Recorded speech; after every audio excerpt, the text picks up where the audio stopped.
candela, se quedó dormida y no apagó la vela. Ella me va a ver, que busque los bomberos, que yo creo que Tula lo que quiere es se apague el fuego. El cuarto de Tula se cogió candela, se quedó dormida y no apagó la vela.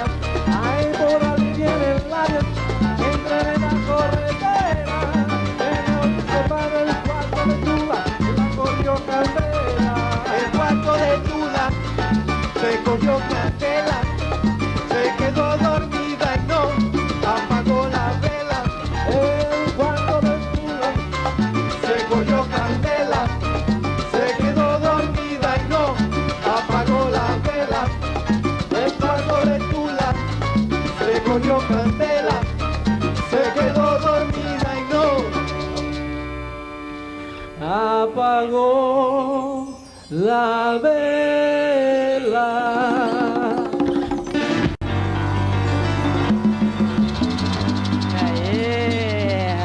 Muito bom, muito bom, muito bom. Olha só, quero dizer pra Isabela que eu já li o teu e-mail. Daqui a pouco eu coloco na roda aqui a tua pergunta, porque agora a gente vai pro intervalo e eu lembro pra você que você também pode entrar nessa discussão sobre a América Latina, se já caiu a ficha que nós somos latino-americanos. Então liga no 0800 21 6688 ou manda o teu e-mail que a gente lê no ar, estúdio@tvbrasil.com.br. Eu vou e todo mundo aqui comigo, aqui, todo mundo assim, a gente volta já. mamá, ¿qué pasó? Ay, mamá, ¿qué pasó? Por ahí.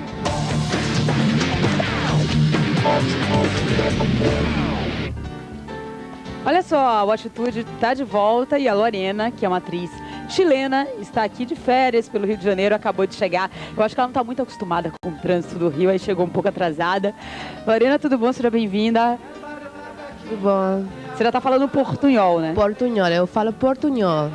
Mas dá para entender perfeitamente. Muito bem. Você veio fazer curso, veio atuar aqui. O que é que você veio buscando no Brasil? Eu vim a conhecer Rio, muita gente havia falado para mim do Rio, hermoso, espetáculo. Eu adorei Rio, mas estou precisando fazer alguns cursos de iluminação teatral, porque no Chile não tem. Mas quero ficar aqui no Rio, eu adorei Rio. Sim. É uma cidade apaixonante, né? Várias pessoas do apaixonante, mundo se apaixonam. sim. Agora, esse intercâmbio cultural, curioso você ter falado que veio buscando estudar iluminação teatral aqui no Rio, que muita gente vai para Cuba para estudar cinema, por exemplo. É. Né? Então, cada lugar do mundo e cada país da América Latina tem algo a oferecer. Você encontrou o que você está buscando aqui no Rio? Ainda não. Então vai ficando Mas enquanto tenho isso. todo o tempo do mundo. Oba, isso é bom. Para encontrar. Olha, deixa eu ler aqui o e-mail da Isabela que eu prometi. Ela diz: Lili, primeiro parabéns pelo programa e, claro, pelo figurino de todos os dias. Olha só, ela quer estudar moda, a Isabela, e ela fala sobre o tema de hoje. É engraçado porque a ficha, creio eu, já caiu para muita gente, mas sempre estamos cometendo um equívoco ao falarmos os americanos são blá blá blá, quando nos referimos à população dos Estados Unidos. Afinal de contas, também somos americanos. Então, acho que falta um esclarecimento. Por exemplo, nas aulas de geografia, onde se aprende sobre as nações. Agora, particularmente, tenho uma dúvida. Somos latino-americanos, mas também somos chamados de brasileiros. E os norte-americanos, habitantes dos Estados Unidos, podem ser chamados como? O que é que você acha, Sabrina? Temos duas questões aí em pauta, né? Quer dizer, a primeira delas é que eles de fato são norte-americanos, como continente. Nesse caso, inclusive, mexicanos podem assim ser chamados. Agora, existe um processo todo que diz respeito à colonização, que diz respeito, inclusive, às nações que foram criadas em torno da língua espanhola e da língua portuguesa também. E nela, nós nos incluímos enquanto latino-americanos. E nesse caso, por exemplo, mexicanos também se incluem. Só que, a respeito das divisões geográficas, chamamos essa parte do continente de América Latina e Caribe. E, na verdade, os países caribenhos também podem ser citados dentro dessa influência cultural geral. Quando a gente fala de América Latina, a gente fala, em geral, dessas comunidades, né, se a gente pode chamá-las assim, que, por conta da língua espanhola ou da língua portuguesa, majoritariamente estão abaixo do México. Agora, tem uma questão que também eu acho que faz uma outra confusão. Existe a divisão geográfica, né, e tem a política econômica também, mas a ONU, ela considera que a América são 2 continentes. Um continente seria os Estados Unidos, com a América Central e o México, e o outro continente seria a América do Sul, né? E aí isso também não termina provocando mais confusão ainda? Na verdade, existe uma criação de uma identidade comum feita pelo processo de descolonização, em que se procurou unificar esse parâmetro chamado latino-americano, né? Essa categoria de latino-americano. Mas hoje eu posso dizer que quanto ao Brasil e quanto aos países da América do Sul, nós estamos tentando fazer esse estreitamento com essas comunidades, inclusive em termos culturais, né, da população brasileira com as suas comunidades parceiras na América do Sul, especialmente focando esses países mais ao sul mesmo, né, do continente. Agora, quanto à divisão geográfica, ela não se estabelece dessa forma no que diz respeito às nossas perspectivas políticas. Quer dizer, cabe dizer que a nossa proximidade com os nossos parceiros na América do Sul se dá porque é mais fácil fazer com que uma comunidade, por exemplo, como o Mercosul, se torne junto à comunidade andina, por exemplo, de nações, uma grande comunidade primeiro chamada CASA, Comunidade Sul-Americana de Nações, e para que então depois a gente possa exprimir, de repente, uma comunidade política latino-americana. Né? Olha só, eu andei curiosa para saber de onde que vem a origem desse termo América Latina. E descobri que foi cunhada, tudo indica, segundo a história, queria confirmar com a Sabrina, com o Daniel, que viajou muito também, se veio do Napoleão III. Disse que ele também chegou a batizar a Europa uma parte da Europa de Europa Latina, só que a expressão não pegou, terminou pegando apenas a nossa, de América Latina, e que a palavra latina vem justamente da língua, né? Do idioma, do latim, que é a língua mãe. Aí, vamos lá, eu vou emendar com a pergunta aqui para o Daniel. Viajando por aí, você fala o espanhol? Você se virou com o portunhol? Como é que você fez? A gente aprende um pouco com o próprio contato. A gente também estudou um pouco antes de ir, mas eu acho que é possível. As línguas são muito parecidas, no fundo. Fora alguns termos, elas são muito parecidas. Agora, tem uma curiosidade. Eu também já andei subindo aí a América e a gente entende o que é falado em espanhol, mas se você tenta se comunicar em português, você não consegue se fazer entender. Você sentiu isso? Vocês percebem isso, Abel? Percebo porque tem palavras que são diferentes, como perro é cachorro. E aqui é mais pelo. O pelugem, cabelo, né? É muito diferente. Pelugem aqui é outra coisa. Fala mais pertinho. Pelugem aqui é outra coisa, claro. Muito diferente, muito. Eu creio que é muito importante botar em pauta também que quando você vai pensar em América Latina, e principalmente na América do Sul, com países como Peru e Bolívia, muitos lugares dessas populações não falam o idioma espanhol, tem muito pouco contato com o idioma espanhol. É muito comum você encontrar lugares no Peru e na Bolívia onde as pessoas falam quichua ou aymara, que são comunidades originárias. Então é muito importante somar, além a essa identidade da língua espanhola, somar também essas culturas originárias, que são muito importantes. E em outros países também. Bacana. Bom, e é importante a gente estar conectado, sabendo o que acontece no mundo. E agora a gente vai saber a opinião do Júlio, que fala com a gente pelo telefone de BH. Alô? Júlio? Caiu? Júlio? Não te escuto.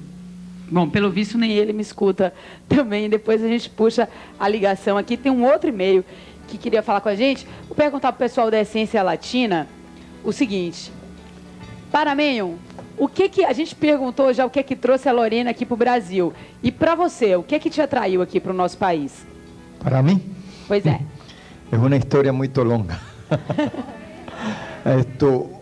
Eu vine convidado em el ano 76 por el gobierno brasileiro por obter la mayor puntuación en notas en mi currículum. Ahí el gobierno brasileiro tenía el intercambio cultural.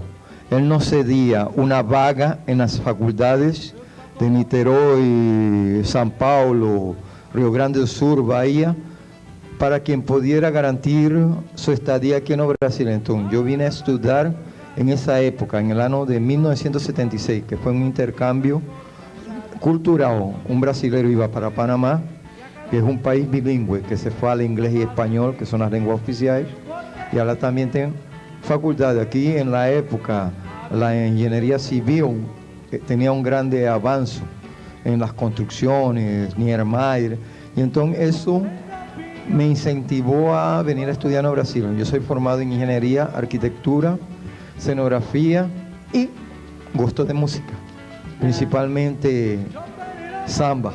Olha só, bacana. E aí foi ficando e o resultado está aqui no palco com a gente. Tem um e-mail agora de Recife, eu queria que o Daniel ou de repente a Sabrina comentassem. É o seguinte, a Duda diz o seguinte: salve, salve Lili, toda essa latinidade latente. Saber da cultura, dos costumes, das lutas latino-americanas significa saber de si. É passar por todo um processo de identidade que culmina na apreciação da nossa própria história, do reconhecimento dos próprios valores e a partir disso a justa valorização destes. Reconhecer esse latino-americano é dar uma resposta à invasão norte-americana e à chuva de ideias consumistas, capitalistas e, por assim dizer, estrangeiristas demais. É reconhecer esse americano também, apesar de não viver nos Estados Unidos, nem se embriagar com os enlatados americanos. Pelo visto, essa questão aí de Estados Unidos e América Latina é uma dúvida que permeia toda essa discussão, né?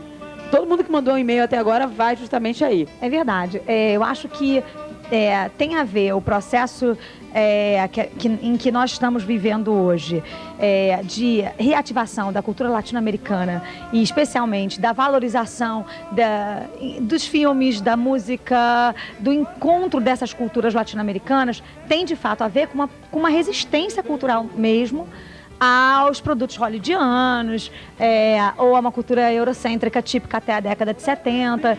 Então, essa proximidade é nova. De fato, Wim Wenders, que você citou, por exemplo, e o estouro que foi Buena Vista Social Club, demonstra isso claramente. E tem outros exemplos pops, por exemplo, a Shakira ou Alexandre Sanches, mas eles também, assim, criticam e colocam dessa dificuldade que tiveram, né, para se firmar na carreira. Agora, gostaria de perguntar uma outra questão. Quando a gente fala em cultura latino-americana, vem muito uma coisa da dramaticidade, do sentimentalismo, da coisa assim, da novela mexicana. Vamos citar alguns exemplos, vocês podem me ajudar. A novela mexicana, aí a gente pode ter o que mais? O tango também tem essa pegada, né? Aí a gente tem sempre aquela coisa da dramaticidade. Vocês acham que isso é uma coisa de raiz cultural e que vale a pena ser valorizado, ou seria mais um estigma? Eu acho que nos últimos anos, principalmente nos últimos 50 anos, nós tivemos grandes problemas com os últimos governos e com essas grandes populações que vivem na América. Claro que existe uma grande efusividade, uma grande dramaticidade. É um povo muito emotivo, de todo geral, em toda a América Latina. Mas eu acho que é muito importante enfatizar que isso, somado a tudo que aconteceu, gera um cenário realmente onde as emoções vêm à tona junto com a política, junto com a cultura e com tudo mais. E a política, que a gente vai falar no próximo bloco, a gente está vivendo um momento, eu diria, não sei se vocês concordam, mas eu acho que é um momento ímpar de efervescência política na América Latina, né?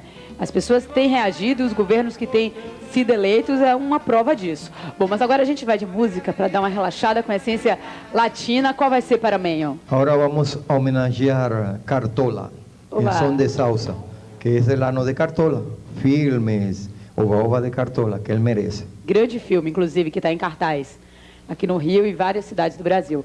Las rosas no falam. Vamos lá. O no hablan. No habla. Daqui hablamos e muito.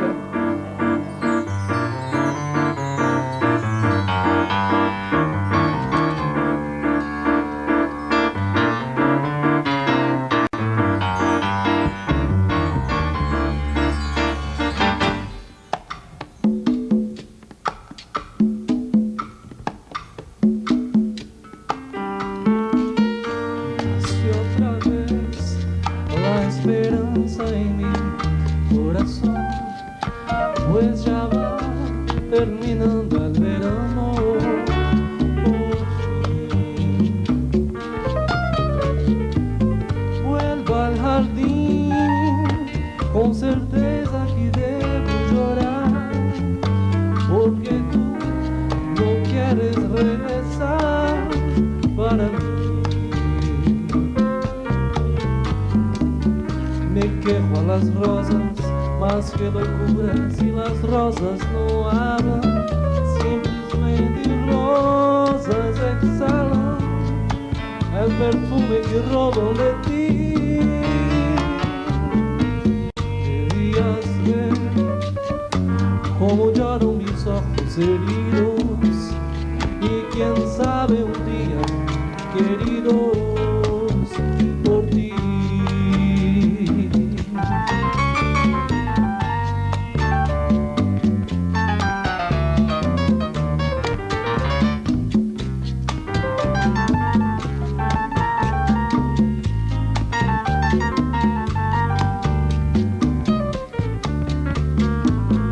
Vuelva al jardín, con certeza que debo llorar, porque tú no quieres regresar para mí. Me quiero las rosas más que locuras, y las rosas no hablan, siempre es mentirosas, exhalan el perfume que roban de ti. Debías ver cómo lloran mis ojos heridos y quién sabe un día, queridos por ti.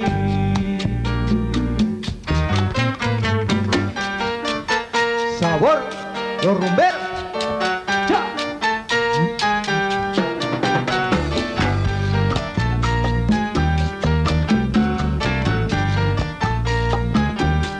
Tremenda candela,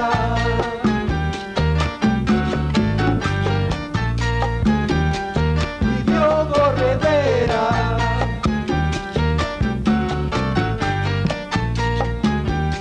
tremenda foguera,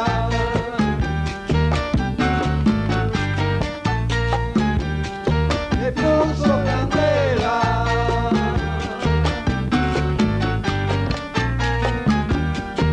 Sube.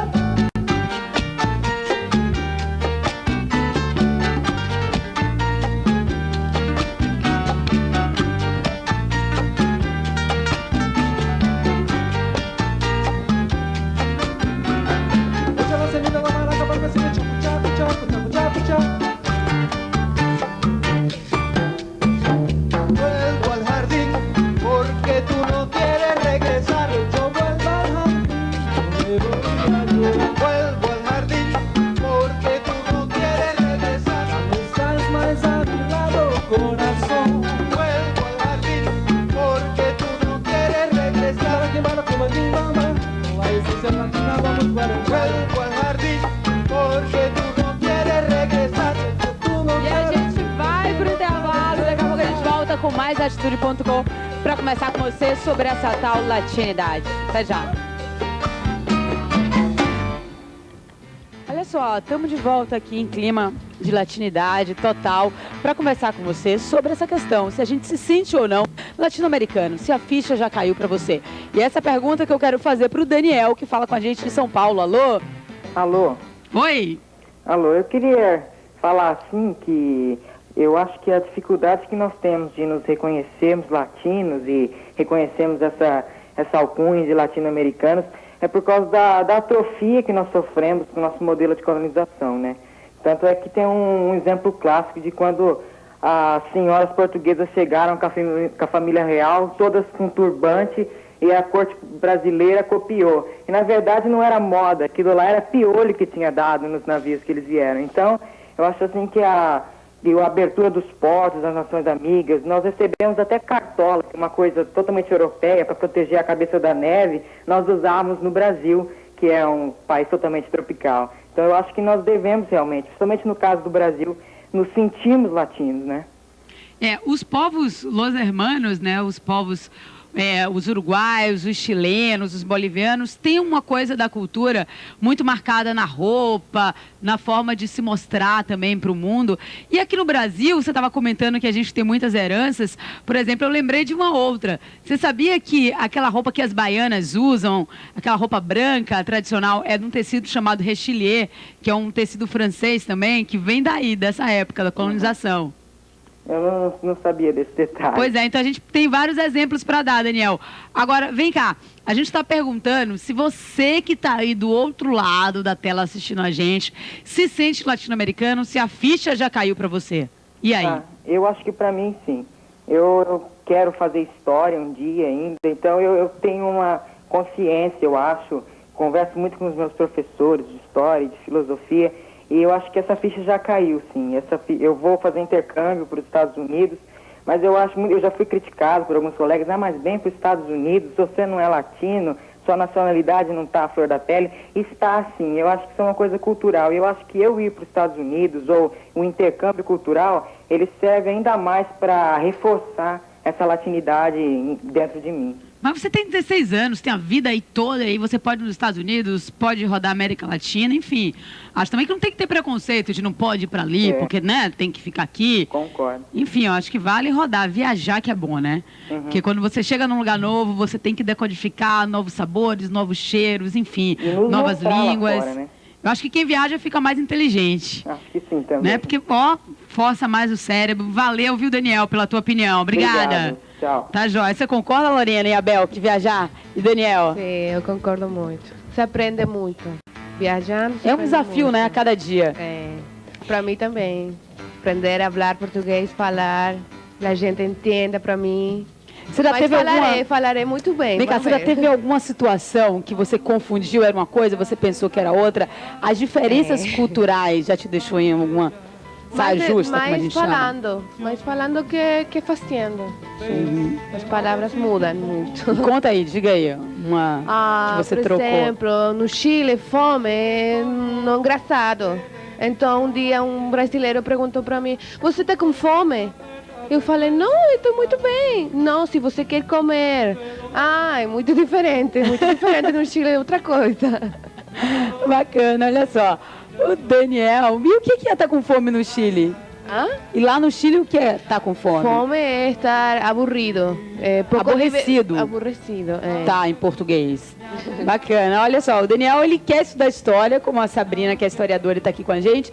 E eu lembrei que na minha época de colégio, eu li um livro chamado Veias Abertas da América Latina, do Eduardo Galeano, né? Eu acho que é ele mesmo, que é uruguaio, que fala dessa coisa da união da América Latina. E eu queria puxar esse assunto com vocês. Isso foi no final do século retrasado, né? No século É, a verdade, XIX. a gente tem que se acostumar com essa coisa do século retrasado. Já no século XXI. Mas eu acho que esse espírito volta à tona, né? A gente pode ver claramente nos discursos dos políticos recém-eleitos, na América Latina como um todo. Hugo Chávez, né? Inclusive forte, Hugo né? Chávez. Eu tive no Paro Geral, na greve da Venezuela. Acompanhei alguns desses movimentos também na Bolívia, na Colômbia, enfim, no Peru também e na Venezuela, e pude ver o quão reincidente é esse discurso de pan-americanidade, né, de pan-americanismo, né, o da volta às raízes latino-americanas. Se é que a gente tem uma raiz latino-americana, a gente acha que tem várias raízes latino-americanas, né? Certamente Lorena, né, pode nos falar a respeito do Chile, que sempre foi, na verdade, ultimamente, nos últimos 30 anos, para a gente, uma exceção de desenvolvimento e de parceria com os Estados Unidos e essa coisa toda. Talvez, dentro desses países todos, dessa recuperação desse discurso, talvez o Chile seja um dos poucos que ainda se retirou muito recentemente, tem se incluído, né, nesse discurso de pan-americanidade. Né? Você concorda com isso? Posso perguntar? Claro! Fica à vontade, adorei a Eu pergunta. tenho uma visão um pouco diferente, mas porque eu tenho muito sentido do latino. Eu gosto muito do jeito latino. Então, para mim seria muito bom que fosse uma união, assim como a União Europeia fosse a União Latino-Americana. Mas eu não gosto muito dos Estados Unidos, em lo personal. Então, para mim, os militares, se há uma diferença entre os Estados Unidos e os outros países do Latinoamérica. Para mim, é lo personal. Agora, mas no Chile é distinto, todo mundo pensa de diferente maneira. é bacana a gente fazer a distinção quando a gente fala dos Estados Unidos, né? Muita gente confunde como se fosse uma coisa só. Mas tem o povo americano, tem a política do Bush, né? Tem como os Estados Unidos se posicionam em relação às medidas para defender o meio ambiente, que inclusive merece ser criticado. E eu queria perguntar para vocês, a gente falou aqui do Hugo Chávez, vocês assistiram um documentário sobre ele que passou na BBC, que a BBC de Londres realizou, que é justamente um outro olhar sobre a América Latina. Bom, fica a dica aí. Eu quero ler um e-mail que chegou aqui parabenizando a banda Essência Latina e manda um beijão pro baterista Arquimiro Júnior. Marílis, a galera de Cachoeiras de Macacu. É isso mesmo? Falei certo, Arquimiro? Isso? Tem um outro aqui que é pro nosso paramenho aqui, que é do Bruno, que também é da família aqui da Atitude. Ele manda bons tempos da salsa no quiosque da Lagoa aqui no Rio, quando o Paramenho levava esse som latino pra galera. Muito Obrigado. bom ver que ele continua na luta, divulgando não só o ritmo, mas também a cultura por aí afora. Forte abraço, sucesso, Bruno Galvão. Obrigado. E a gente vai falar com a Tainá, que tá na linha e fala aqui do Rio. Alô? Alô? Oi. Eu queria deixar nem uma pergunta, mas uma opinião. Será que, assim, eu acho que a ficha para os americanos caiu primeiro para eles do que para a gente? Porque repara numa coisa, tanto eles, acho que o país de popularidade por causa da música, marca, tanto marca como roupa, eletrodoméstico, essas coisas assim, e por isso eles tentam ser diferentes, mas eles acabam escondendo uma coisa, tipo, aqui no Rio agora está sendo de violência, o mundo todo está vendo, mas lá nos Estados Unidos eu tenho certeza que eles escondem. O atentado só repercutiu no mundo inteiro porque foi uma coisa forte, entende isso que eu quero dizer? Entendo, Tainá, mas vem cá. Você acha que a ficha deles caiu primeiro? Ou seja, como se eles tivessem tomado conta da América e terem dito para o mundo, a América são eles e a gente fica meio na ponta? Seria isso? Isso. Suas atenções é sempre eles. Eu acho que é isso, mais ou menos. É porque a gente não fala muito assim, somos latino-americanos, somos americanos. A gente sempre fala, somos brasileiros, né? Isso termina interferindo na nossa identidade? O que é que vocês acham? Daniel, a Sabrina? Tainá, a gente vai tentar responder teu comentário aqui, falou? Obrigada. Um beijo grande para você e obrigada pela participação. Outro. Eu creio que interfere muito. Eu acho que a identidade do Brasil é uma coisa que foi construída muito duramente e a identidade dos Estados Unidos, por algumas razões culturais e econômicas e tudo mais, acabou se sobrepondo. Isso causa uma grande crise. Mas eu acho que é muito importante ressaltar que, não desprezando que é brasileiro, mas desprezar a identidade do latino-americano também. Sabrina? Eu acho que tem uma questão histórica também que deve ser lembrada, que foi o próprio Tratado de Tordesilhas. Então, até que nós, de fato, se eu posso assim chamar, né, na qualidade brasileira, nós nos aproximássemos mesmo do que você chamou de Los Hermanos, né, isso se deu com o tempo. E é por isso que os gaúchos são tão identitariamente mais próximos do que nós, né? Por isso que fala-se numa proximidade intercultural grande entre as comunidades do Sul e as de fronteira, então Foz do Iguaçu e toda a troca cultural que existe naquelas regiões, e que nos afasta e que não procede da mesma forma no circuito Rio, São Paulo, litoral, de forma geral. Deixa eu né? aproveitar toda essa sua sapiência para tirar uma dúvida. O nosso continente é batizado América por conta de Américo Vespúcio.